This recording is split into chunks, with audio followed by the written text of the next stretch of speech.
Hello friends, this is Scott, and we're looking at the horseradish bed, early spring, and this is what it looks like when it's first starting to come out of dormancy. Now, horseradish is a very invasive root crop, and it is a perennial crop, so once you plant it, you own it. And any little piece of root will sprout, so you always got to plant it in an area that you want to contain it. Now, I've planted horseradish in several areas in my garden, and I wish I wouldn't have. So today, a little later, I'm going to show you how I dig it up and show you what it looks like, because I don't think I've showed you what it looks like in my earlier horseradish video. I will link my earlier video that explains more about horseradish, so it'll be in the description of this video. Horseradish is a very easy crop to grow. It's as simple as dropping the root in and crossing your fingers and hope it doesn't take over your entire garden, but it's not that bad. You can contain it. I've had this horseradish in this bed for many years, and it spreads, but it's not that big a deal. When I want to eat some, I just dig it up, and if it's getting invasive, I just dig it up the roots and then eat them or just give them away. It's just surprising how many people want horseradish in their garden.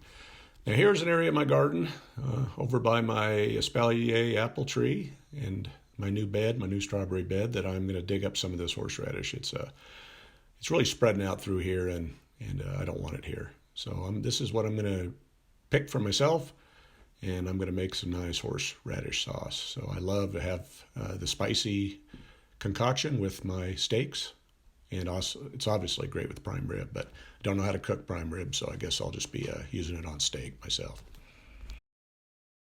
As I'm digging up the horseradish, I'm cutting the roots, and the roots are obviously all over the place, so everywhere I cut and every little piece will resprout. So when I say horseradish isn't that big a deal, when it takes over, you can control it, but you're never going to get rid of it because any little piece of root is there. So my biggest regret in planting horseradish in multiple places is that it'll always be here. I don't think I'll ever be able to totally get rid of it, although I can always dig it up and just keep the fight going on with it.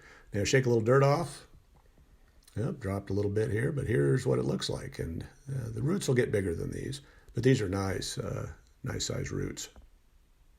Now I hosed them off a little bit, and you get a better look at how much you get for just one scoopful of roots. Lots of going on here.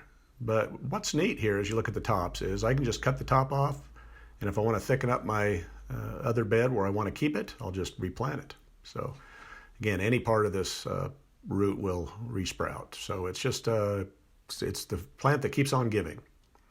But it's a good, very tasty, very easy to grow crop. Well, thanks for watching today's short video on spring horseradish harvest. And I highly recommend growing your own, but put it in a place that you can control it, and you'll have horseradish forever.